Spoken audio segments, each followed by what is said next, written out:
The waitress didn't flinch. She just poured the coffee, kept her head down, and whispered sugar or no. The man didn't answer. He just looked her up and down slowly, like she wasn't quite real. Then he said it. Loud enough for his buddies to hear. Loud enough for her to feel it in her spine. Terrorist. He said it with a chuckle, like he was making a joke. But it wasn't funny. Not to her. Not to anyone with a conscience. No one in the diner said a word. Not the other tables. Not the cook behind the counter. Not even the manager wiping down menus just 5 feet away. And you could see it hit her. Right behind the eyes. She swallowed hard. Nodded once. Walked away with her tray like nothing happened. But her hands were shaking. And the coffee in the cup rippled like something was about to boil over. It should have ended there. It almost did. Except one man was watching. He was sitting in the back booth. Navy blazer khakis, old campaign pin still stuck to the collar. Trying to be discreet. He'd slipped in 15 minutes earlier with no security. No press. Just a quiet lunch between meetings. Marco Rubio. Now I'm not here to talk politics. Not here to score points for one party or another. But what happened next? I still haven't stopped thinking about it. Because that moment, that insult, it didn't come during a protest. Not in a war zone. Not even in a headline city. It happened in a roadside diner in Virginia, where the napkins are always overstocked, the pancakes come with too much butter, and the jukebox hasn't worked since 2014. It happened to a girl who looked like she was barely 23, with a name tag that read Noura, and a hijab, the same shade of sunset clay. It happened 3 days after Rubio voted for a controversial aid package, billions in military support to Israel. And to some people, that vote made him the enemy. To others, the hero. But to Noura, he was just another customer, until he wasn't. Now, when I first read about this, I expected the usual story. An insult, a silence, a sigh, and life moves on. But that's not what happened. Because Rubio didn't stay seated. He didn't look down. Didn't pretend to check his phone. Didn't do what 100 other politicians might have done, waited for it to pass, slipped out the back, and issued a vague tweet about civility hours later. No, he stood up, quiet, controlled, intentional, and he walked straight toward the table of men who still had their smirks half-formed on their faces. Now here's where I pause, because I know what you're thinking. I was thinking it too. What's he going to say? Is he going to lecture them, blame them, flip the script? He didn't do any of that. He just leaned in hands resting on the edge of their table and said one sentence. One, but it changed everything. And I'll tell you what it was. Right after this next part. The sentence he said, it wasn't angry, wasn't political, wasn't loud, but it dropped into that corner booth like someone had cracked the air open. He said, "That's not the America my mother brought me to." That's it. 12 words. Soft. Measured. But something in his voice, the wear in it, the finality made everyone nearby stop pretending not to listen. The man across the table blinked. His grin vanished so quickly, it looked like a glitch. His friends suddenly found their coffee very interesting. And Rubio, he didn't stay to argue. Didn't wave his title like a badge. Didn't mention a single vote, or bill, or debate stage. He just looked at the girl. Noura nodded once and walked back to his booth like a man who'd just said something he'd been holding in for decades. The room stayed silent. No one clapped. No one cheered. It wasn't that kind of moment. It was the kind that makes your throat tighten for reasons you can't explain. The kind that sits heavy in your chest and doesn't move for hours. And maybe that's exactly why it mattered. Because let me tell you something about Noura. She's not just a waitress. She's a second-year nursing student at George Mason. She picks up shifts 3 nights a week to help her mom cover rent after her dad's stroke last fall. She wakes up at 5 to help her little brother get to school, then rides 2 buses to a campus that still gets nervous when she walks in with her scarf. She doesn't complain. She doesn't protest. She serves coffee. That's all she was trying to do when someone decided she was an enemy. Not because of anything she said. Not because of a flag she carried, but because of a face, a name, a story that someone else decided they understood, and she would have swallowed that moment like she'd swallowed so many others. Bitter hot, humiliating if it hadn't been for one thing. Someone saw it, and didn't stay silent. Now, let's talk about silence. It's not neutral, it's not passive, it's a decision. It tells the person being hurt that they are alone, that their pain isn't worth interrupting lunch, that being comfortable matters more than being decent. And that's what made Rubio's response so strange, because he had everything to lose. Publicly, the optics were a mess. A conservative senator recently under fire for foreign aid decisions, defending a visibly Muslim woman in a red state diner. To some, that's political suicide. But Rubio didn't pause for a second. Because for once, this wasn't about strategy. It was about a memory. His mother cleaning houses while people talked around her like she didn't understand. His father washing hotel floors and being called Mr. only once by accident.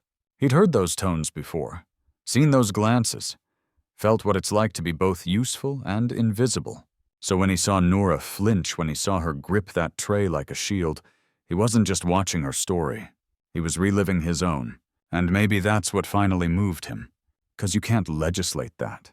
You can't spin it. It doesn't fit in a poll or a press release. It's just human. And when it happens in front of you, raw, naked, undeniable, you only get two choices. Look away or lean in. Rubio leaned in, and the power of that moment wasn't in what he said. It was in what it interrupted. A silence so deep, Noura had gotten used to it. The kind where the room moves on and pretends nothing happened. Except this time it didn't. The moment Rubio sat back down, he didn't touch his coffee. Didn't say a word to his aide, who was still frozen 2 seats away, fingers hovering mid-text, face pale with the kind of tension you only get when something real happens in public. The room was still. Too still. Even the clatter from the kitchen had dulled to a hush, like everyone was waiting to see what came next. Rubio, eyes low, seemed to be somewhere else, and in a way he was, because what he'd seen in Noura's face just seconds before wasn't new. It wasn't unique to her. It was old, familiar, etched in the memory of every kid who'd ever watched their parents nod and smile through humiliation they didn't deserve. He'd seen it in Miami when his mother cleaned rooms at the Ramada off US 1, when the manager walked by and called her Maria, even though her name was Aurealis. Every time. She never corrected him. Just kept scrubbing, humming under her breath, eyes lowered to the bleach bucket. He remembered asking her once, "Why don't you tell him?" And she said, "Because I want to keep the job. And because I'm tired, Marco. I'm just tired." That was the moment he says he learned the difference between fear and fatigue. One fades, the other sticks in your bones. And what he saw in Noura that wasn't fear, it was fatigue, the kind of spiritual exhaustion that comes from holding your breath in every room, from walking carefully, speaking softly, existing like an apology in places where others move like they own the air. She wasn't just shaken, she was practiced. That was what broke him. Because her reaction, it wasn't surprise, it was procedure. She'd been through this before. She knew the drill. Serve, smile, absorb, retreat. And everyone else in that diner, they knew it too. They saw it, they heard it, and they let it happen. Not because they agreed, not always, but because the cost of interrupting cruelty often feels greater than the cost of ignoring it. And that's what made Rubio's moment so powerful. Not just that he stood up, but that no one else did. He wasn't braver. He was simply the only one who remembered how much silence weighs when it's stacked on your back for years. That memory kept playing in his head as he sat at that booth. His father's shoes coming home soaked after dishwashing shifts, his mother's cracked hands from ammonia and vinegar. His parents had taught him humility, but they'd never been given dignity. And now here was Noura, 20-something, eyes down, lips tight, holding the same silence his family had been fed for generations. And it was happening in 2025. Not 1975. It lit a fuse in him, one that had been buried under years of political armor. And in that moment, none of it mattered. Not the party lines, not the headlines, not the whispers from lobbyists or donors or strategists. What mattered was a human being reduced again to something less. He glanced at his aide, who was now frantically typing something under the table. Probably messaging comms, probably asking, "Do we address this?" He didn't answer, because this wasn't for a press release. This was for the quiet. For the ones who don't make it into the press briefings or end-of-day reports. For every Nora who's ever wiped a table and swallowed her voice. And still, the diner sat heavy with that moment. Nora didn't come back to his table. Another server did, eyes darting. She said quietly, she stepped out for a minute. Rubio didn't ask where. He didn't need to. He already knew. She'd gone somewhere she could breathe again. And he knew that feeling, too. Because sometimes, even when you survive the insult, you still have to go outside just to remember you exist. He didn't touch his food, didn't finish his coffee. When the check came, he didn't glance at it. He just wrote something on the back, folded it, slid it into the checkbook with $100 tip, and left it there. Then he stood, nodded at the waitress, and walked out of the diner like a man who'd just dropped off a confession. Outside, the sky had darkened to a heavy charcoal. It wasn't raining yet, but you could feel it coming. That thick air, that stillness, like the clouds were holding their breath too. Rubio stood just past the diner, awning his hands in his pockets, his blazer unbuttoned in the breeze. He wasn't thinking about the news, or polling, or approval numbers. He was thinking about her. Not her name, he didn't know it yet. Not her politics, he didn't care. Just her.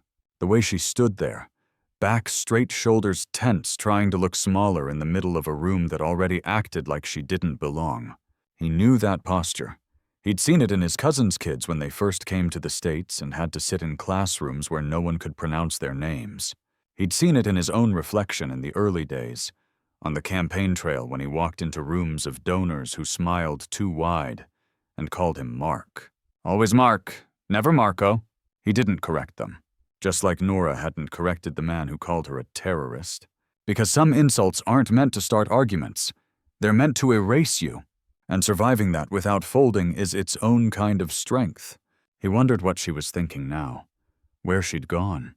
If she was crying. If she was used to this. He hated that last thought.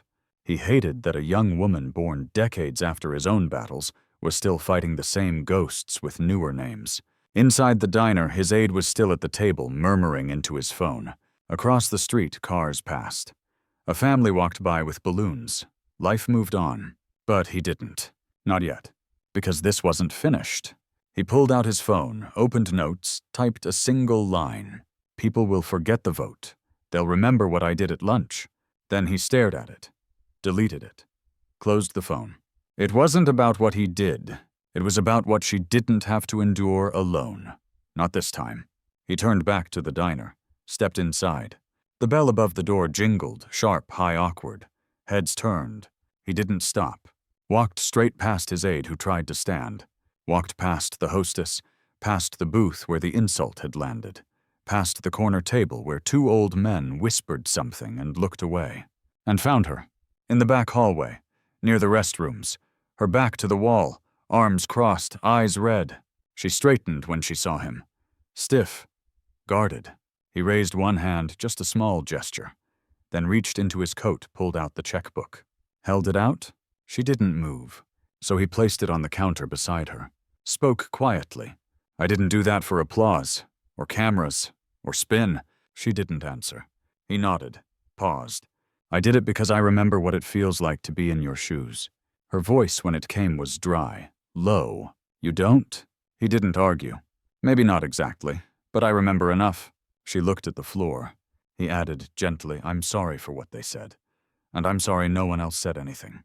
Still no reply. He nodded once more, respectful. I just wanted you to know you were seen. And then he walked away. Didn't wait for a response. Didn't expect one. Because dignity doesn't demand gratitude. It just offers presence. Later she'd open the checkbook. Read the note. Just 2 sentences. I disagree with you politically, but I will never let anyone humiliate you. She read it 3 times, then tucked it into her apron, and went back to work. Table 7 needed water. Table 9 needed the check. And the man who'd insulted her, he'd already left. But something had changed. Not everything. Not the world. Not the headlines. But something. A space had opened. Where silence used to be. Where no one used to speak. And now maybe someone would. The clip hit the internet at 6:47 p.m. Shaky phone footage, dim lighting, but clear enough. You could hear the insult, the silence, the scrape of Rubio's chair. You could see him walk forward. You could hear the words, "That's not the America my mother brought me to." No yelling, no grandstanding. Just a calm voice in a place where calm voices had grown rare. At first it looked like any other viral moment. A few hundred shares, some quote tweets, mostly quiet. But then someone added context. The diner, the girl, the bill Rubio had voted for. The tension in the Arab American community. The fact that Rubio was not exactly known for defending Muslim women in hijabs. And suddenly the moment wasn't just about a waitress and a senator. It was about something bigger, something raw, something Americans hadn't been ready to talk about until someone forced it into the light. By midnight, the clip had over 4 million views. The hashtags started to split. Rubio respects. Stand with Nora. Too little too late. Some called it bravery. Some called it optics. Some said nothing. But they watched. And the girl in the video head down trying to disappear behind her tray became a symbol. Not a protester. Not a politician. Just a woman trying to make it through a shift without having to defend her right to exist. Nora didn't know the clip had gone viral until the next morning. She woke up to 143 messages. 2 missed calls from a local reporter, one from a professor who'd once told her, "Try not to draw attention to yourself." Too late for that now. Her name wasn't even in the caption, but people had found it. By lunch, her manager asked if she needed time off. She shook her head. "No, I need to work." But everything felt different. Customers looked at her too long, or not at all. Someone left her a note that read, "Sorry you went through that. I voted for him too." She didn't know what that meant, didn't want to think about it. She just wanted things to go back to normal. But normal had left the building. Meanwhile, Rubio's office was quiet. No official statement, no tweet, no Fox News interview, just silence. And that, ironically, was what made people lean in. Because they were used to politicians capitalizing. They were used to press conferences' damage control talking points. But Rubio, he said nothing, which made people start saying everything. A columnist from the Miami Herald wrote, "Maybe the bravest thing a politician can do isn't change a law. Maybe it's change a moment." A podcast host asked, "Is this the real Rubio? Or just a lucky performance?" The answers varied, but the conversation grew. It jumped from politics to culture, from immigration to identity, from who gets to belong to who gets to be defended. And through it all, one image remained. A girl with a tray, a man with a line, and a nation asking, "Did we just witness something true?" She didn't ask to be part of anything. Not a headline, not a campaign, not a trending topic. All she wanted was to finish her shift, go home, and study for her anatomy exam. But something had been cracked open, and no one could put it back. That night someone left a handwritten card by the register. Inside, one sentence. "I saw what they did to you. You handled it with grace." It wasn't signed. The next day, a woman in scrubs came in. She waited until Nora brought the check. Then she reached across the table, held her hand for just a second too long, and said, "My mother wore a scarf like yours. I'm sorry she's not here to see this moment."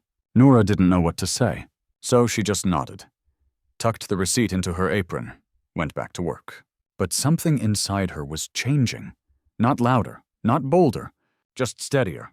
Like a weight she'd carried for years had shifted slightly onto the shoulders of strangers. She still got stares, still got questions, but they came softer now, less coated in suspicion. People asked her name. They said it correctly. They asked how to pronounce it, and they listened. And in those small moments, she started to believe what Rubio had told her in the hallway. You were seen. It wasn't the kind of validation she expected from someone like him. They were, after all, political opposites. She'd protested his policies, had signed a petition against his vote just the week before. But when it counted, he hadn't asked for agreement. He'd offered dignity, and it wasn't just her who noticed. Across the country, in places where no one knew Nora's face, something quiet began to ripple. At a high school in Michigan, A Palestinian American student told her class that for the first time, someone had defended her in public. At a VFW hall in Texas, an older veteran said during prayer, "I don't always agree with Senator Rubio, but that thing he did, that was American." And at a bookstore in Chicago, a mother and daughter browsed for hours, then walked out with a single title. The daughter said, "I just want to read about people who speak up when it costs them something." It wasn't just about politics anymore. It was about posture, about presence, about what it means to carry power and choose not to use it as a shield, but as a spotlight so someone else could be seen.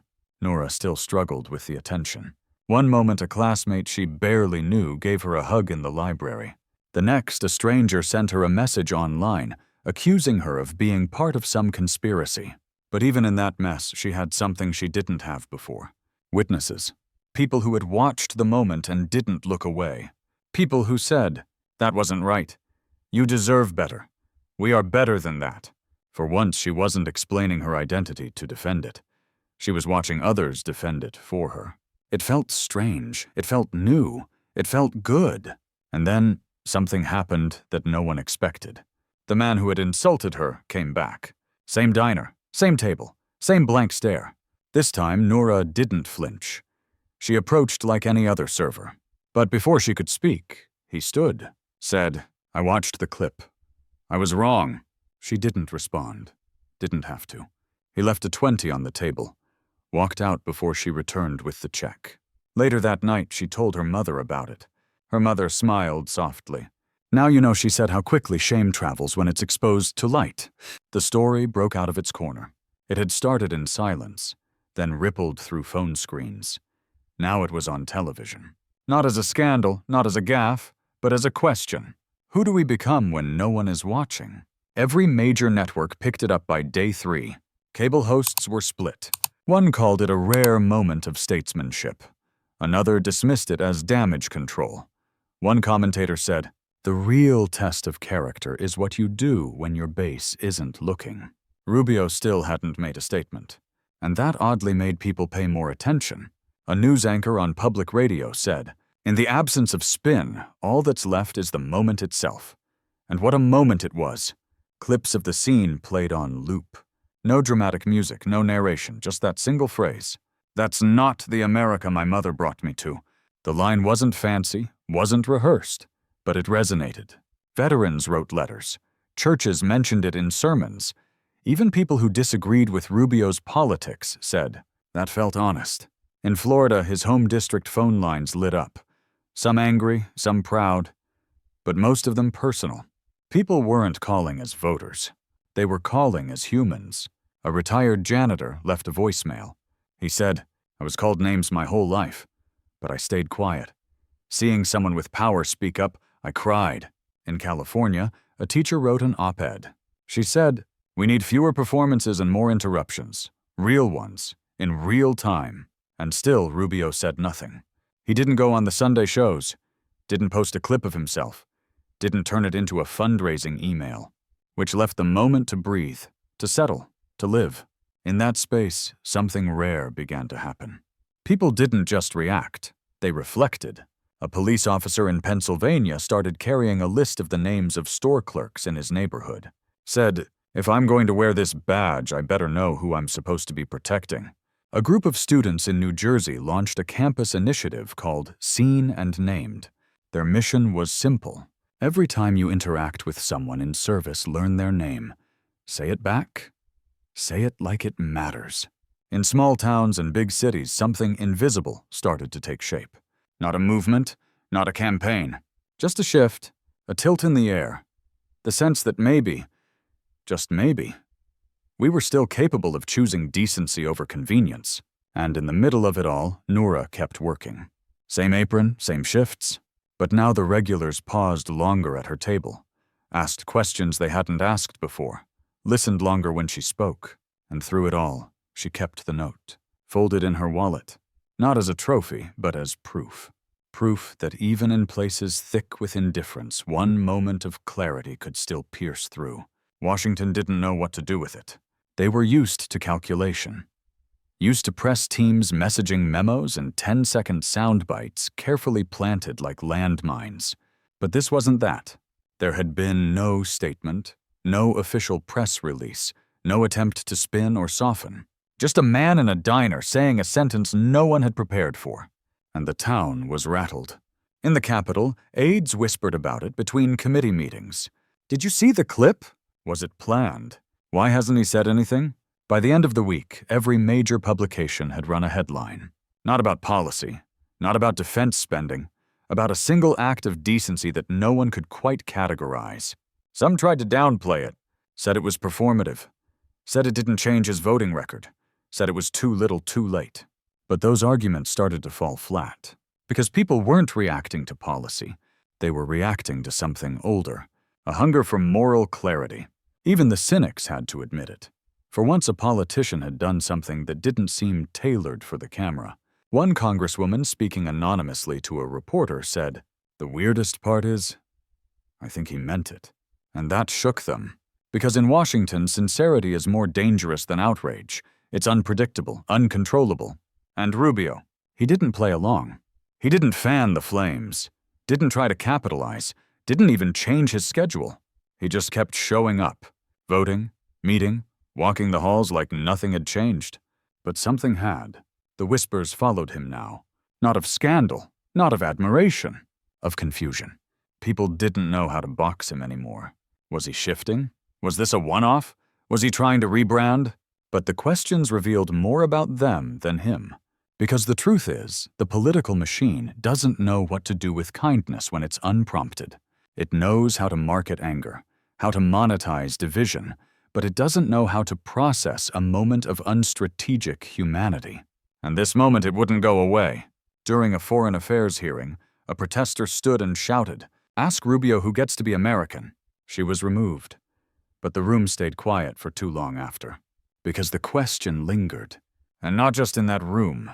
Across the country, voters started asking different kinds of questions. Not just where a candidate stood on a bill, but where they stood when no one expected them to. Who did they defend? Who did they notice? Who did they see? And Rubio, whether he meant to or not, had become the standard.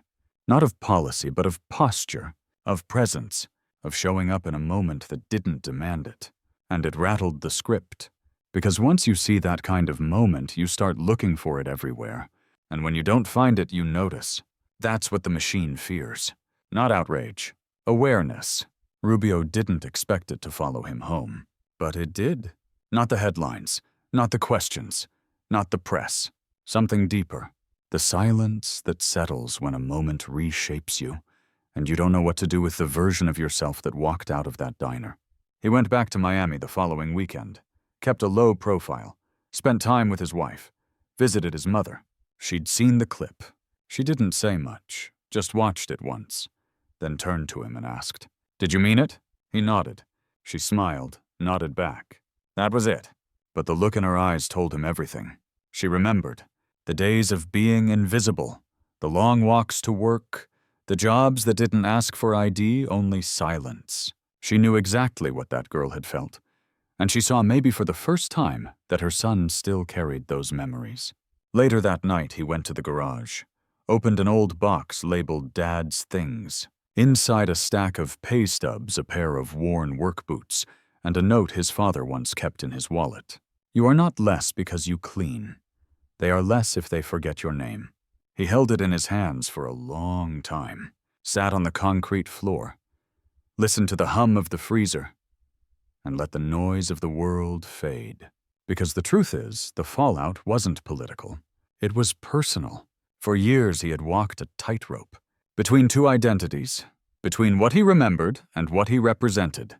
He had learned to speak the language of institutions, to navigate rooms where his last name arrived before him, and not always kindly. He'd fought to belong, and in the process he had stopped noticing how many others were still outside the door. But this moment, this small interruption in a diner had undone something in him, and he wasn't sure if that was good or bad, because now everywhere he went, he saw her. Not Nora, exactly, but the idea of her. The woman at the airport security desk who smiled too hard. The janitor who waited until the hallway was empty to mop. The barista who scribbled his name with a lowercase r and never looked up. He started asking people's names again. Started saying thank you out loud even when no one else did. His staff noticed. They didn't comment. But something had shifted. He showed up to a policy briefing with no tie, which was unusual. Sat through the entire session without interrupting once, which was more unusual. And when someone asked about the viral clip during a town hall, he paused longer than necessary. Then simply said, "We all have a moment we regret not interrupting. I didn't want this to be another one." It was quiet after that. No follow-up question. But the crowd didn't move, didn't fidget, didn't scroll their phones. They were listening, and that he realized was the true fallout. Not that people had seen him, but that they had remembered what it feels like to be seen. A week passed, then 2. The news cycle spun on, new crises, new debates, new outrages to replace the old ones. But the moment stayed, not on the front page, not in the headlines, but in conversations, in churches, in classrooms, in kitchens. It lingered, because this wasn't just about Rubio. It was about a truth that had become too easy to forget. That dignity isn't a gift handed down by power. It's a right, a quiet one that doesn't beg or plead but waits patiently to be honored. And when it finally is, when someone stops long enough to recognize it, something shifts. People remember what we're capable of. Nora didn't speak to the press. She declined interviews, turned down offers, even ignored a journalist who flew in just to talk to her. She wasn't interested in becoming a symbol. She just wanted to work past her finals and breathe without explanation. But what she did start doing quietly, slowly, was watch. Watch how others moved through the world. She noticed the man who opened the door for her without looking away. The mother who corrected her child gently when he pointed. The customer who asked how her exams were going by name. These weren't grand gestures. They weren't revolutionary. But they felt different. Not because the world had changed, but because something had been named. And once named, it couldn't be denied. One afternoon, a new hire at the diner, just 17, asked her why people looked at her like she was important. Nora smiled, said, "I'm not. They just finally noticed I was here." That was the difference. Not fame, not virality, visibility. And for a girl who had spent most of her life trying not to be noticed for the wrong reasons, being seen for the right ones felt like a kind of arrival. Meanwhile, Rubio stayed quiet. He went back to work. No memoir, no campaign video, no TED Talk. Just the same man in the same blazer carrying a new kind of stillness. He never spoke to Nora again. But months later, he sent a handwritten note to the diner. No return address, no seal, just a short message. "Thank you for reminding me why I got into this in the first place." That was it. The manager taped it behind the register. And Nora, she never told anyone. But once a week, usually after closing, she'd stop in front of that note. Read it once, and smile. Rubio was invited to speak at a small college in Ohio. No cameras, no press, just a few hundred students, faculty, and locals in folding chairs. It wasn't meant to be a big moment. He was there to talk about foreign policy, trade, and leadership. He had notes. He barely looked at them, because someone asked a question that wasn't on the sheet. A young woman, maybe 19, stood up in the back. She asked, "What do you do when your politics and your principles pull you in opposite directions?" There was a pause. Long, still. He didn't answer right away. Then he said, "You listen to the quiet voice, the one that doesn't speak at podiums, the one you heard long before you got your first staff badge." The room didn't move. He continued, "Sometimes leadership isn't what you say in front of a crowd. It's what you whisper when the room goes quiet. And the way you treat the person who didn't vote for you, or doesn't believe what you believe, but still deserves your respect. That's the part no one trains you for. That's the part that matters most. No applause, just silence. Not the empty kind. The kind that means people are thinking." Afterward, an old professor came up to him. She said, "I've been teaching civic ethics for 30 years. You just gave the best lecture I never wrote." He nodded once, grateful, then walked back into the hallway alone. Outside, the sun was setting. That soft amber light that stretches shadows long across the pavement. Everything looked older in it, wiser. He stood there a moment, closed his eyes. and thought about his father. Those long shifts, the way he used to say, "We're not better than anyone, but no one is better than us." That line had been in the background of his life, a quiet refrain, uncelebrated, untrendy, but true. It had shaped how he moved through rooms, how he looked people in the eye, how he shook hands. And now, years later, it had followed him into a diner, stood behind him, when he got out of his chair and whispered the words before he even knew he was going to say them. "That's not the America my mother brought me to." It wasn't a slogan. It was a promise. To remember, to interrupt, to choose the hard human thing when the easy, polished thing was sitting right there waiting. That's what dignity asks of us. Not performance. Presence. Not applause. Awareness. Nora had reminded him of that. Not with speeches. Not with slogans. With stillness. With the way she carried herself even after the insult. Even after the silence. She had stood with grace. And that grace had called something out of him he thought politics had taken. That's the legacy of that moment. Not policy, not opinion, but posture. The way we face each other when no one's looking. If you're still watching, if you've sat with this story longer than you expected, then maybe you feel it too. That quiet tug, that ache behind the ribs, that small voice saying we are better than what we tolerate. Because this wasn't a story about politics. It was a story about presence, about choosing to speak when silence is the easier option. And not for show, not for power, but for decency. You don't need a title for that. You don't need a microphone or a platform or 1,000 followers. You just need one moment, one person, one name. So here's what I'm asking. The next time you see someone being overlooked or talked over or quietly erased, interrupt it. Not with fury, but with clarity. Say their name. Look them in the eye. Let the room know you saw them. It doesn't have to be loud. It doesn't have to be grand. It just has to be real. Because the truth is, people don't forget being ignored. And they don't forget being seen. They carry those memories with them, into their work, into their homes, into the way they treat others. And if you believe that matters, if you believe that who we protect says something about who we are, then share this story. Not for me, not for clicks. For her, for Nora, and everyone like her. Share it so her name echoes just a little louder. So the next time someone tries to shrink a person down to a slur, they think twice. And if someone ever stands up for you, remember what it felt like. And pass it on. That's how dignity survives. Not in speeches, but in the spaces between them. Thank you for being here. Now go do the quiet thing. The brave thing. The human thing. Go say the name. Because that's where it begins.